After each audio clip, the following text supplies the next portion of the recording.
What's up, everyone? In this video, I'm going to be talking about an Ableton Live device that I put together.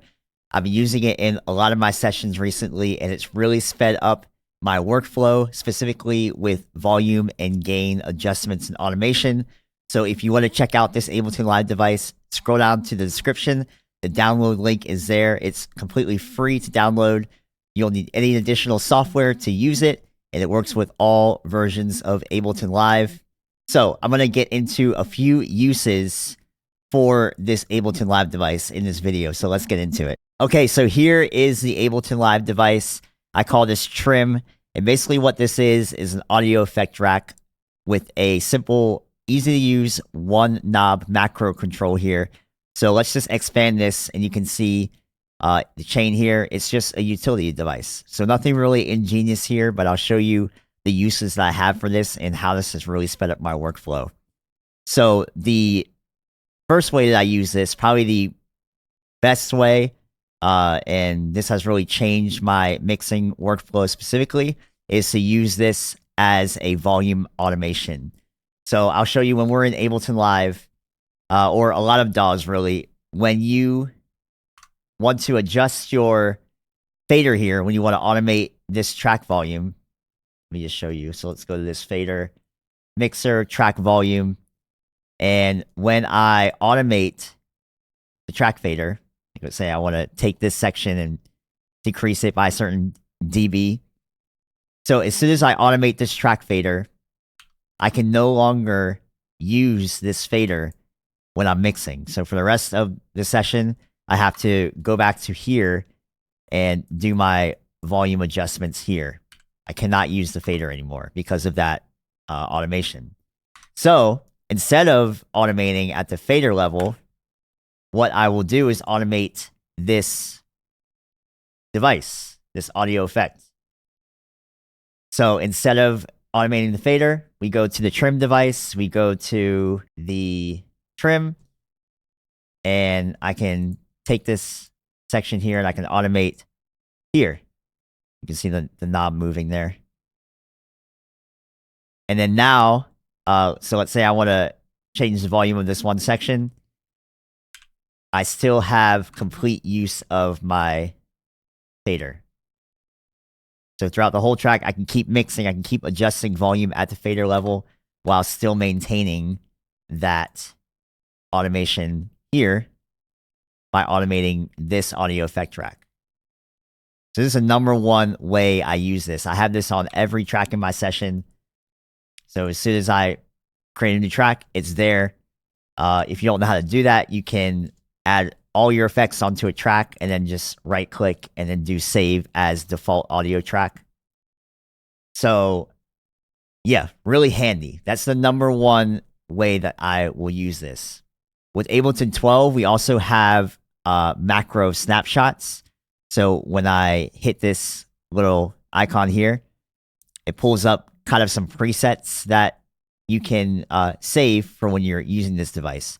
So I have a few presets set with it when you download it. One is just a reset at 0 dB. One is complete silence. So I use this if I want to automate a section of silence. I'll just go to that.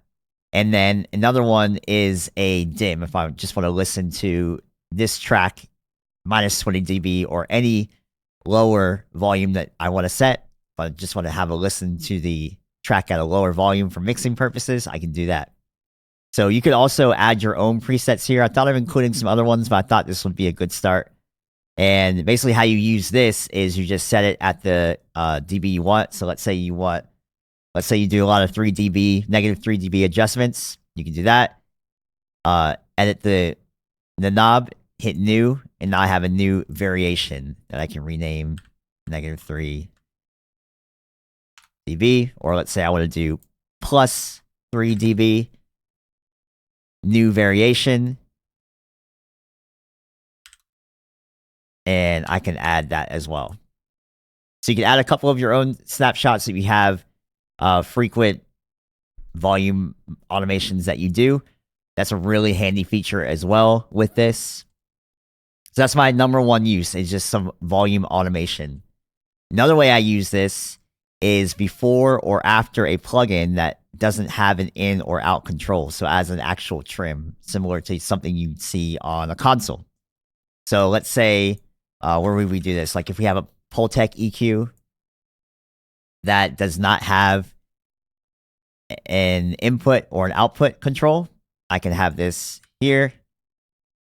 I can put it on the in and out, and I can use this to kind of pull back the volume of a track, or push the volume, or pull back or push the volume after the plugin. This is really useful specifically if you're mixing and let's say the files that you get are just way too hot or they're not hot enough. You can use this trim device to kind of give you some more volume control at this level, at this audio effect level, without having to move the fader, without having to do any gain in a plugin specifically. So that's the second way that I use this. The third way I use this is really simple. I just have it on my main master track. And I use this as a way to, again, using the snapshots, either it's kind of like a monitor controller. I can have 0, cut the audio, or I can do a dim. I can do a listen. I can change this dB to whatever I need it to be to listen to that for mixing.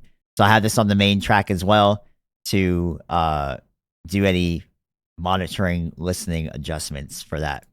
So like I said, it's a really simple tool to use. There's 3 ways specifically that I use it: as a volume automation, as an in and out trim for gain, and on my master channel as a mixing tool. So there it is, Trim, a Ableton Live device. Go to the description right now, download it. It's free to use. It works with all versions of Ableton Live. You don't need any additional software or anything to use it. It's just based off the built-in utility plugin in Ableton. If you guys are using it, please, in the comments, let me know how you're using it, what you're doing. If you have any feedback, how I can make it better, please put that in the comments. I'd love to hear it. And I will see you guys next time.